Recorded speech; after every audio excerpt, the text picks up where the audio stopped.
장마철입니다. 이제 본격적으로 비가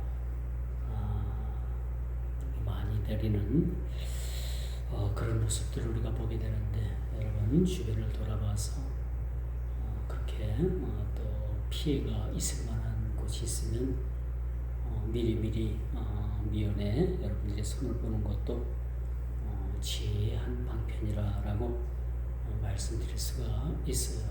그래서 올해는 장마가 좀 조용히 왔다가 조용히 갔으면 좋겠다라는 생각을 그렇게 또 가져보고, 또 여러분들이 또 그렇게 기도해야 되겠죠.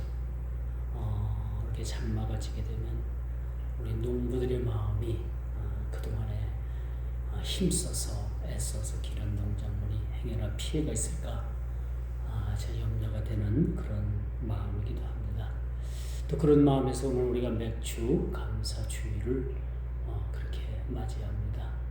맥주 감사주의를 하면은 해마다 제 기억으로는 참 바쁜 농부들의 손길을 그렇게 모습을 보게 됩니다. 그래서 우리 중부지방은 이모작을 하는 그러한 농촌에서는 마늘을 빨리 캐내고, 캐낸 마늘을 미처 엮지도 못해가지고 듬성듬성 엮어서 추녀 밑에 그렇게 달았던 우리 부모님들도, 또 그 장마 지기 전에 감자를 캔다고 해서 감자를 캐서 그렇게 한쪽에 무더기를 쌓아놓았던 그런 모습들을 보게 됩니다. 아무쪼록 우리가 추수 때보다는 우리가 맥주 때가 거두리들이는 농작물이 그렇게 많지는 않지만은, 그래도 농부가 아주 바쁜 그런 시즌이 바로 맥주 감사주일쯤 되는 시즌이 아닌가 그런 생각을 가져봅니다.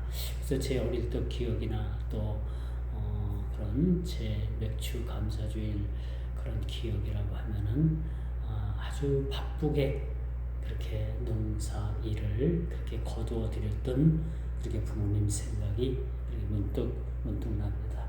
아무쪼록 이 맥주 감사 주일에 우리가 하나님께서 골고루 그렇게 많은 농작물을 주시고, 또 땅 속에 있는 맺는 그러한 열매나 또 나무에 맺는 열매를 하나님께서 시절을 쫓아 그렇게 풍성히 주셔서 오늘 우리가 맥주 감사 주일을 지킬 수 있다는 것은 하나님 앞에 참으로 감사하고, 또 무엇보다도 그렇게 귀한 그런 52주일 중에서 또 이렇게 참으로 우리가 기억될 만한 그런 감사 주일이라는 것을 보게 됩니다.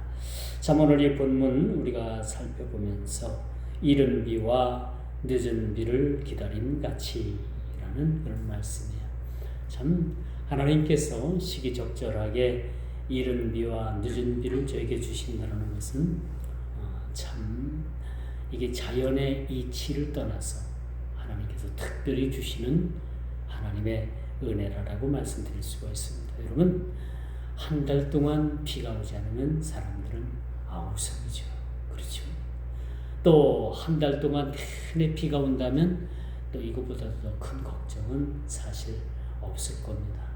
하나님께서는 그 비로 인해서 다시는 이 지구를 심판하지 않겠다라고 그렇게 무지개 약속을 우리에게 주셨지만은, 그래도 이 지구의 국지성 이 호우로 인해서 많은 곳곳에 그렇게 홍수가 그렇게 나고, 중국 같은 데서는 300mm 이상 호우가 이렇게 시간당 쏟아져서 댐이 붕괴된다, 또 어디가 침수가 됐다라는 그런 말들이 참 뉴스를 통해서 그렇게 전해지고 있습니다. 자, 이런 반면에 참 우리가 오늘 본문을 살펴보면서 참 우리 주변을 우리가 한번 살펴보는 것도 참 좋다라고 생각을 해봅니다. 여러분, 듣고 보고 느끼는 것은 참 우리가 세상 어디에서나 우리가 느끼게 되는 거죠. 그래서 인간의 행동으로 듣고 보고 느끼는 것은 참 우리 인간으로서 그렇게 반응할 수 있는 그러한 하나님께서 주신 일들이라고 말씀드릴 수가 있는 거예요. 그런데 우리가 보고 듣고 느끼는 것이 원활하지 않으면은 여러분 이것이 엄청난 생활의 불편함을 그렇게 느끼게 됩니다. 왜 제가 이런 말씀을 드리느냐? 오늘 5장 1절을 보십시오. 들으라 부한 자들아, 그렇게죠? 들으라는 얘기예요. 들어보란 얘기입니다. 그 말씀이 칭찬이 될는지 또 그 말씀이 책망이 될는지 너희가 듣고 일단은 하나님의 경고의 메시지에 기울이라는 얘기입니다. 우리 주위에 많은 고통을 받으며 그렇게 목회하는 목사님이 한 분 계셔요. 그분은 몇 년 전부터 귀에 난청이 왔어요. 귀가 잘 들리질 않습니다. 목회자가 귀가 잘 들리지 않는다면 아주 목회하는데 상당한 그러한 그것이 어려움이 될 것으로 보게 되는 거지요. 그런데 그분이 얼마 전에 난청으로 인해서 고생하는 중에 피부에 백반점이 그렇게 발생을 했대요. 그래서 저도 엊그제 들은 얘기입니다만 그 피부 트러블이 찾아와서 요즘 많이 힘들다라고 합니다. 그래서 이것을 옳게 진단을 받지 못하고 요즘 병원이 파업을 하잖아요. 그래서 병원에 가서 이것을 온전히 그렇게 진료를 받을 수도 없는 상황이라고 합니다. 근데 왜 이런 피부에 백반점이 생기느냐? 또 왜 귀에 난청이 왔느냐? 그 원인이 바로 그분이 전에 그렇게 사역을 하던 교회에서 사택에 바퀴벌레가 너무 많았대요. 바퀴벌레가 너무 많아가지고 그 여름에 여름이니까 계절과 상관없이 그렇게 이제 집안에서는 옷을 좀 간단하게 입잖아요. 그런 상황에서 바퀴약을 집안에 아주 많이 뿌렸답니다. 수시로 뿌렸대요. 바퀴가 많아서. 근데 그 바퀴약 안에 들어있는 성분이 기를 멀게 하는, 또 피부에 백반점을 일으키는 성분이 그 안에 들어있었답니다. 그래서 그분이 이제 아는 거예요. 그때 바퀴약을 그냥 너무 남용을 하고 너무 많이 뿌렸는데 그것이 지금에 와서 후유증으로 그렇게 나타났다라는 이야기를 제가 그렇게 들었어요. 그래서 참 이 말씀을 듣고서 참 너무나도 마음이 좀 아팠고 이번 위해서 좀 특별히 좀 기도해야 되겠구나. 하나님께서 그분을 회복시켜 주실 방법밖에 없는 것 같아요. 그의 생활이 넉넉한 것도 아니고 아직도 교회가 개척 교회 수준 정도 그 정도니까 그렇다고 교회가 여유가 있는 것도 아니고 참 그런 모습들을 보면서 계속해서 목회를 한다는 것은 참 쉽지 않은데도 불구하고 그는 끝까지 용기를 가지고 또 하나님께서 낫기를 그렇게 원하는 그런 마음을 가지고 낫게 해주시기를 원하는 마음을 가지고 그렇게 끝까지 주님께 매달리는 모습을 그렇게 보게 됐습니다. 참 하나님의 특별한 방법으로 치료해 주시는 마음, 이 마음을 우리가 기도할 수밖에 없다라는 생각을 가져봐요. 참 그러므로 우리가 들어야 할 말씀을 듣지 못한다는 것, 참 귀에 난청이 와서 또 부청기를 껴도 그것으로도 해결이 되지 않고 이런 일로 인해서 참 우리가 듣지 못한다는 이것보다도 참 더 우리 육신적인 핸디캡이 어디 있을까 그런 생각을 가져봅니다. 들어야 될 말을 듣지 못한다는 것은 우리가 영적 둔감에 빠져 있든지 아니면 그 귀가 노화가 왔든지, 그렇죠? 우리가 나 연세가 이제 점점 많게 되면 들려지는 귀가 점점점 어두워집니다. 귀가 어두워진다고 하잖아요. 그렇죠? 노화로 인해서 진행되는 과정이라고 우리가 볼 수 있고요. 또 아니면은 태어나면서부터 선천적으로 그런 노화라는 장애를 가지고 태어나는 그런 사람도 있습니다. 여러 가지 일로 인해서 듣지 못하는 경우가 많이 있어요. 그러나 성경은 들어보랍니다. 들어야만 된다라고 말을 합니다. 듣지 못하는 사람은 말씀을 통해서 그 말씀을 읽어야 됩니다. 그 말씀을 통해서 읽는 것으로 그것을 대신 들어야 된다라고 말씀드릴 수가 있는 것이죠. 그러므로 마치 농부가 이른 봄에 씨를 뿌리고 열매를 맺기까지 여러분 기다림에 미학이 있어야 되는 거야. 우리가 듣는 중에 주님의 강림을 기다리는 그런 기다림의 시간이 있고요. 마치 농부가 씨앗을 뿌리고 그 씨앗이 자라서 열매를 맺기까지 그 긴 시간을 기다리는 시간에 기다림이 있다는 사실을 보게 되는 것입니다. 오늘 우리가 맥주감사주의를 통해서 하나님께서 우리에게 주시는 교훈은 기다리는 겁니다. 기다리는 거죠. 우리가 때를 기다리는 겁니다. 때를 어떤지 못 어떤지 우리는 늘 기다리는 가운데, 소망하는 가운데 주님의 재림을 기다릴 수가 있는 그런 성도가 되어야 되겠고, 그렇죠? 우리가 씨를 뿌리고 열매를 맺어야 되는 그런 상황 속에서도 그 열매를 맺기까지의 기다림이 우리 가운데 그 수고로 그것이 나타날 수 있다는 것을 우리가 보게 되는 것이죠. 그러므로 마치 성도는 주의 재림을 사모하며 기다리는 것과 같습니다. 만일 기다리지 못하고 낯을 대는 것은 어리석은 일이 될 수밖에 없어요. 익지 않은 설익은 곡식을 기다리지 못하고 낯을 댄다라면 그 곡식은 온전한 곡식으로 우리에게 유익을 줄 수가 없다라는 말씀을 드릴 수가 있는 거죠. 제가 어릴 때 잠밭에는 보리를 많이 심었어요. 논에도 보리를 많이 심었어요.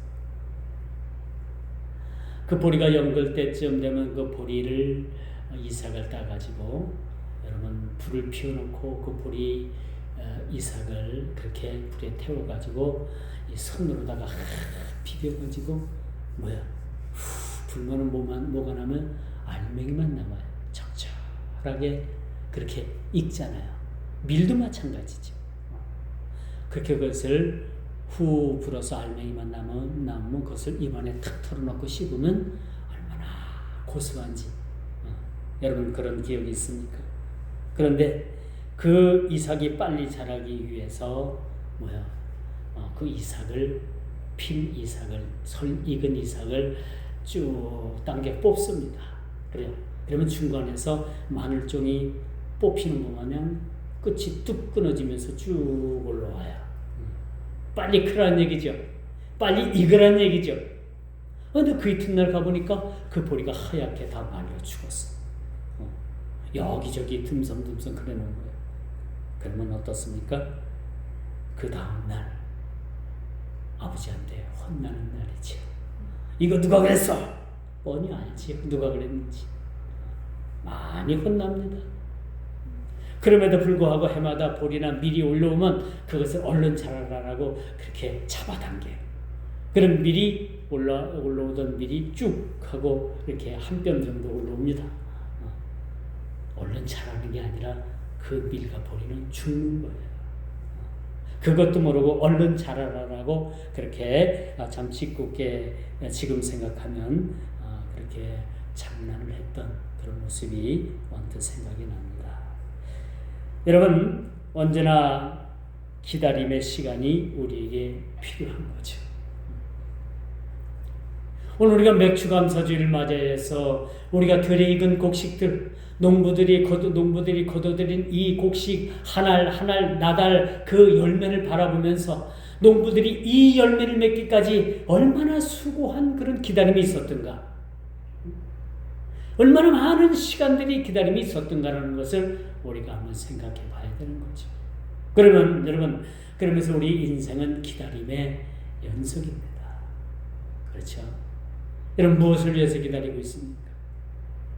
무엇을 기다리고 있습니까? 여러분 기다리는 어떤 특정한 날들이 있습니까? 그런 날들을 위해서 여러분들이 마음 설레고 밤잠을 설친 적이 있습니까? 제가 어릴 적에는 추석, 설 얼마나 기다려지는지요. 그렇죠? 하룻밤 자고 엄마 아버지에게 묻습니다. 설이 얼마나 남았어요? 추석이 얼마나 남았어요? 또 하룻밤 자고 설이 얼마나 남았어요? 추석이 얼마나 남았어요? 왜? 왠지 추석이 기다려지고 설이 기다려집니다. 왜 그래요?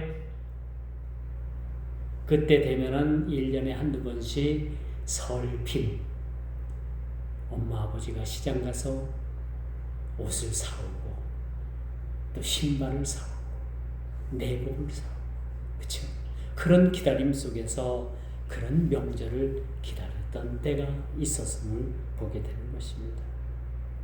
그러므로 언제나 저는 그런 생각을 해요. 이 기다림은 인생의 기다림은 연속이다.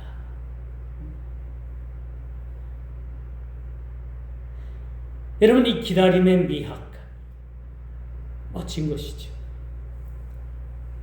기다려줄 줄 아는 사람만이 그 기다림의 아름다움을 체험하게 되는 거예요. 근데 제가 이번 유럽 갔다 와서 아주 기다리다 입에서 욕이 날 뻔했어요. 프랑스에서 이제 인천공항으로 오기 위해서 티켓팅을 하는데 40명 그렇게 그 비행기표 발권을 하는데 1시간이 더 걸려요. 1시간. 네 사람이 프랑스 그 아시아나항공 프론트에서 이렇게 티켓팅을 하는데 한 사람은 왔다 갔다 하고 세 사람은 자기 할 일 볼 일 다 하고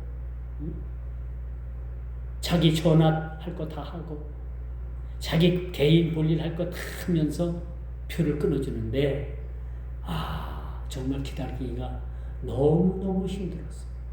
너무너무 힘들었어. 야, 이 사람들 왜 이런가?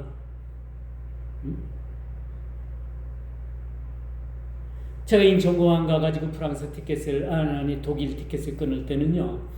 요즘은 우리나라는요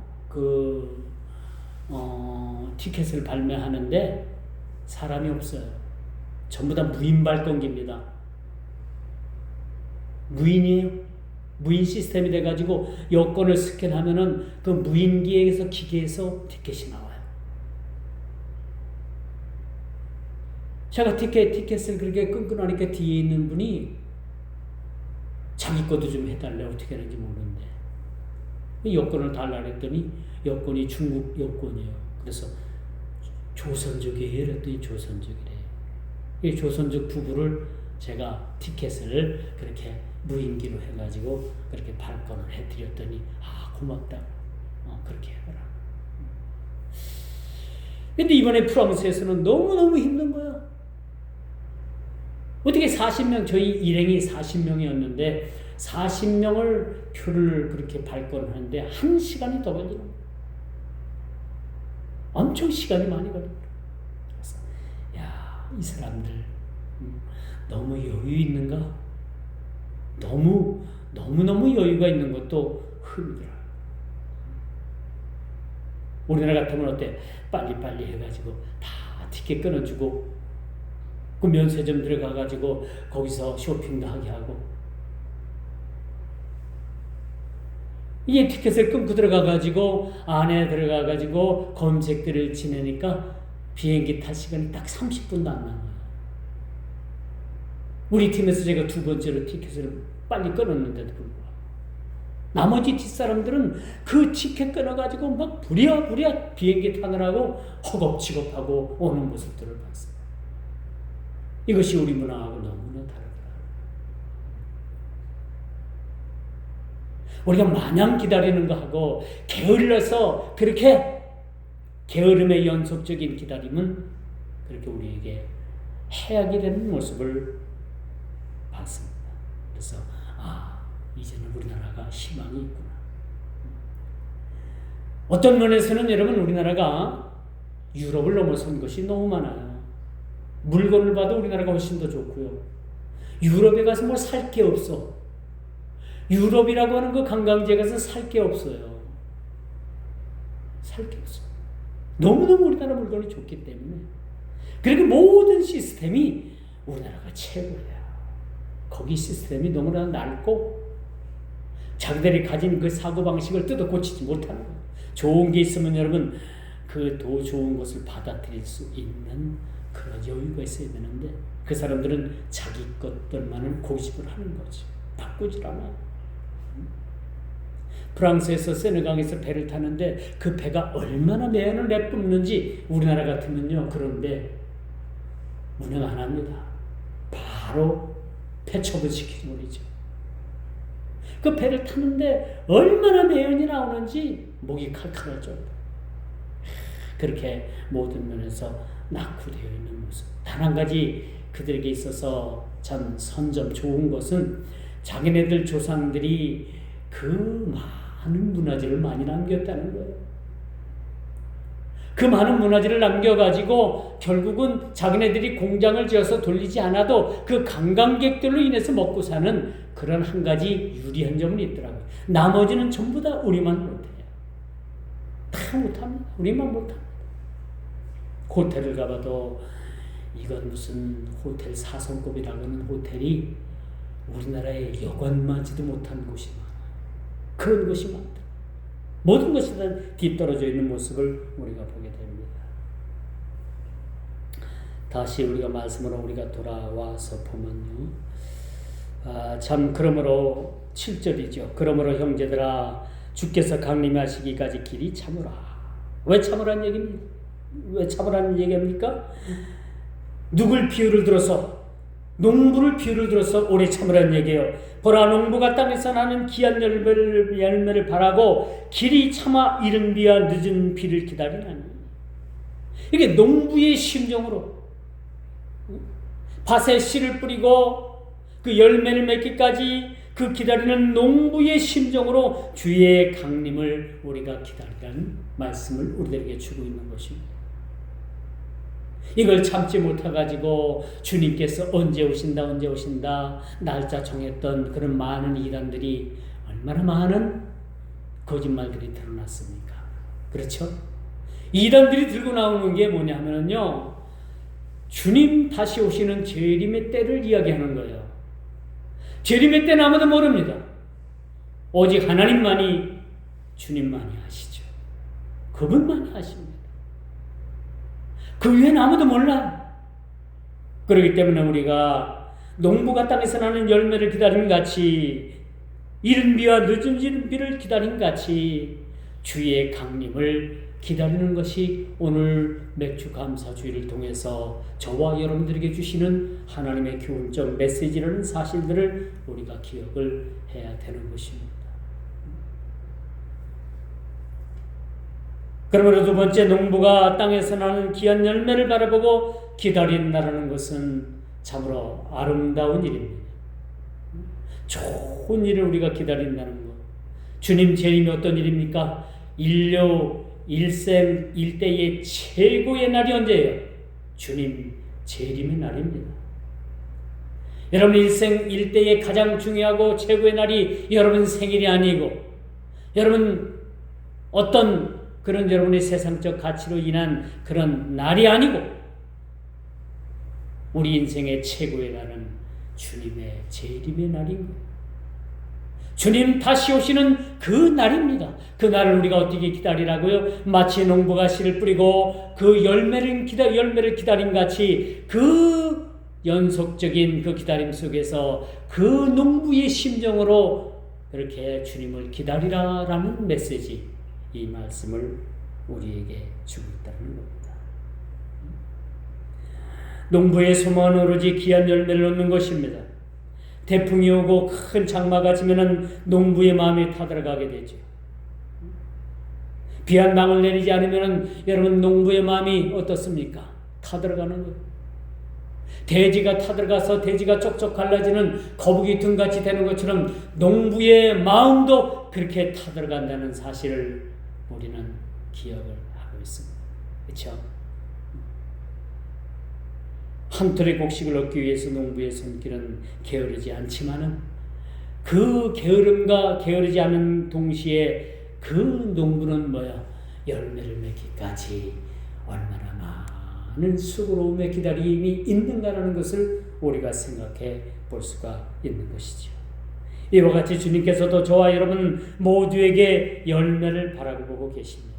마치 농부가 씨를 뿌리고 기다림의 모든 연속적인 그 시간 동안에 그 긴 시간 동안에 열매를 기다린 같이 우리가 일생을 살아가면서 우리가 태어나면서 우리가 주님 앞에 설 때까지 우리 주님께서는 저와 여러분들을 통해서 열매를 기다리고 계신다는 겁니다. 어떤 열매? 우리 생활의 열매를 기다리고 계시는 거예요. 구원의 열매를 이미 맺혔습니다. 앞으로 되어질 그런 미래적 그런 완성형의 그런 구원형이지만은 구원의 완성이지만은 이 구원은 우리가 이미 약속을 받은 겁니다. 그렇다면 우리가 어떤 열매를 맺어가야 될까요? 구원받은 하나님의 백성으로서의 그런 우리 모든 생활의 열매가 우리가 맺어가야 된다는 사실 오늘 본문을 통해서 맥주 감사 주의를 통해서 우리에게 교훈 주고 있다라고 말씀드릴 수가 있는 것입니다.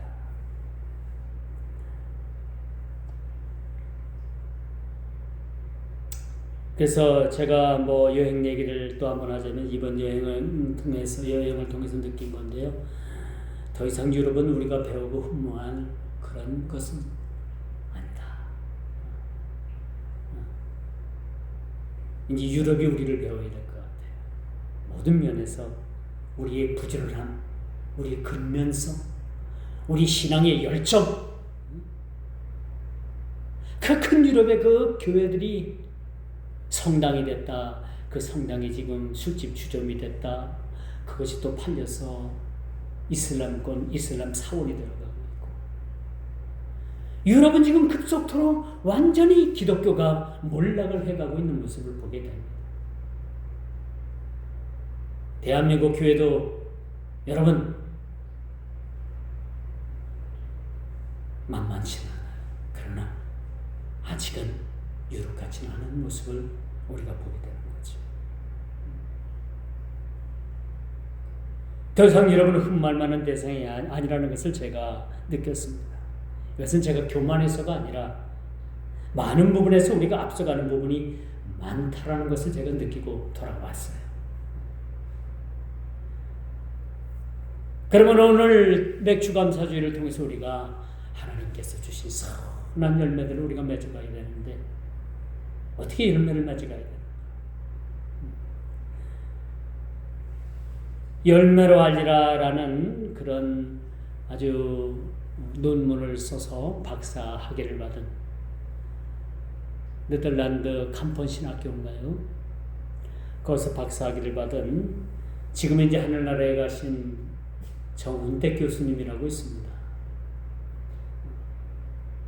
이분이 총신 그 대학에서 오랫동안 교수 생활을 하셨던 분이신데 병을 얻으셔가지고 아마 꽤 오래됐지언지 이분이 하나님 앞에 부르심 받은 지가 꽤 오래됐습니다만 그분이 열매로 알리라라는 제목의 논문으로 박사학위를 받았어요.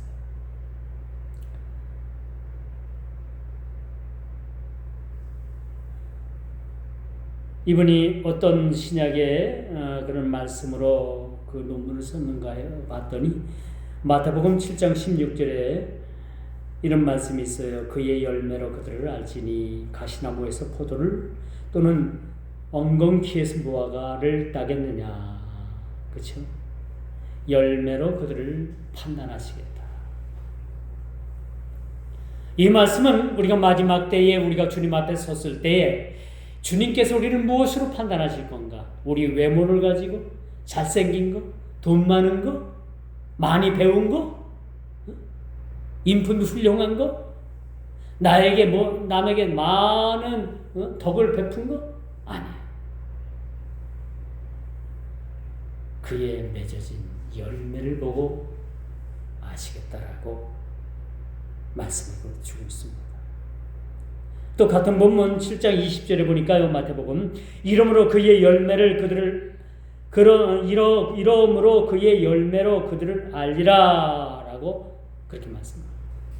열매로 판단하시겠다는 거예요. 열매로 그들을 알아보시겠다라고 그렇게 말씀해 주고 있습니다. 그러면 우리가 과연 어떤 열매를 맺어가야 될까요? 좋은 열매 맺어야 합니다. 극상품 포도와 같은 그런 열매를 맺어가야 합니다. 감남나무로 열매를 맺어서는 안 되는 거예요. 그렇게 상품적 가치가 없는 열매를 맺어서는 결코 책망을 받을 수밖에 없다는 겁니다. 또 누가복음 6장 44절에 보니까 나무는 각각 그 열매를 안하니 가시나무에서 무화과 나무를 또는 찔레에서 포도를 따지 못하느니라 라고 말씀해 주고 있어요. 나무는 각각 그 열매로 판단된다는 얘기예요. 좋은 나무가 어떤 나무입니까? 좋은 열매를 맺는 나무가 좋은 나무예요. 저희 아버지가 큰 마음을 먹고 사과나무를 사다가 그 산 비알밭에다가 사과나무를 여러 그루 많이 심었어요. 그리고 거기다 비료도 주고 거름도 하고 전지는 잘 할 줄 모르니까 전지하는 사람들 불러다가 처음에는 그렇게 전지를 하고 1년을 기다리고 2년을 기다리고 3년, 4년, 5년, 6년, 7년을 기다렸는데도 열매가 안 나죠. 사과가 안 달려요. 이 사과 품종이 2년, 3년이면 달린다고 했는데 안 열리는 거예요. 뭐가 잘못됐는지, 기술이 부족했던지. 그래서 아버지가 화가 나가지고 그 옆 동네에 있는 사과 가손하는 분을 불러가지고 우리 사과나무 다 캐가라고, 그저 캐가라고. 7년을 키웠는데 어느덧 사과나무가 좀 컸잖아요. 그쵸? 그리고 가온하는 분이 얼싸 좋다고 장비 들여가지고 다 캐다가 차로 실어가지고 자기네 땅에 갖다가 심었어요. 그런데 거짓말같이 그 해에 사과나무 위에 사과가 주렁주렁 다녔던 거예요. 아버지가 그 한 해만 참았던데, 응? 그 한 시즌만 참았으면 사과 열매를 맺을 수 있었던 건데, 아뿔싸 그 한 해를 참지 못하고 그 사과나무를 그냥 무상으로 모조리 다 그냥 아는 사람을 줘버렸어요. 그리고 사과나무를 캐간 사람은 이제 사과를 따가지고 몇 개짝, 몇 박스, 그냥 그때는 나무 박스니까 사과 박스가 거기서 몇 짝 가져왔어요. 수확한 거라고. 저희 아버지 마음이 어떻겠어요? 이게 좀 더 기다릴 거. 저희 집사람은 몰라요. 결혼 전 얘기니까. 아버지가 그 1년을 기다리지 못해가지고 한 시즌만 기다렸으면 그 열매의 수확을 가질 수 할 수 있었는데 그걸 못 기다리시고, 지금 생각해보면 아버지가 참 배가 많이 아프셨을 것 같아요. 그치? 얼마나 배가 아팠겠어요. 7년 가까이, 6년 이상을 키웠는데.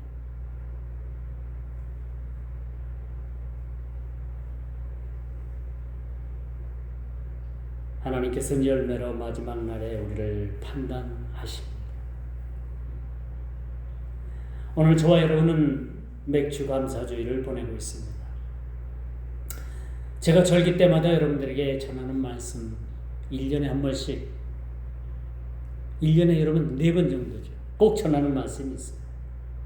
1년에 한 번의 연례 행사로 이 맥주 감사주일이 끝나서는 안 된다는 거예요. 한 번 기념하고 마는 것이 아닙니다. 여러분은 1년 내내 주님 오실 때까지 이 맥주의 감사를 통해서 이 맥주에 주어지는 이 의미가 무엇인가를 우리가 깊이 깨닫고 날마다 좋은 열매, 그런 열매들을 풍성히 맺어가야 된다는 것을 여러분들에게 제가 강조를 하고 있습니다. 왜 그럴까요? 그만큼 일상생활에 열매 맺는 일이 중요하기 때문에 이것을 일깨워 주기 위한 말씀이라고 말씀드릴 수가 있는 거예요. 나쁜 열매가 아닌 좋은 열매, 그 좋은 열매로 인해서 참수하게 기쁨을 누릴 수 있는 농부의 마음으로 여러분들이 살아가며 그런 열매를 맺어가라는 것입니다. 이제 마지막으로 귀한 열매를 바라고 길이 참아 이른 비와 늦은 비를 기다리는 심정으로 여러분들이 인내하라는 거예요. 제가 조금 전에 저희 아버님의 이야기를 했잖아요. 저희 아버님도 인내심이 부족한 거예요. 사실은 조금만 더 기다렸으면은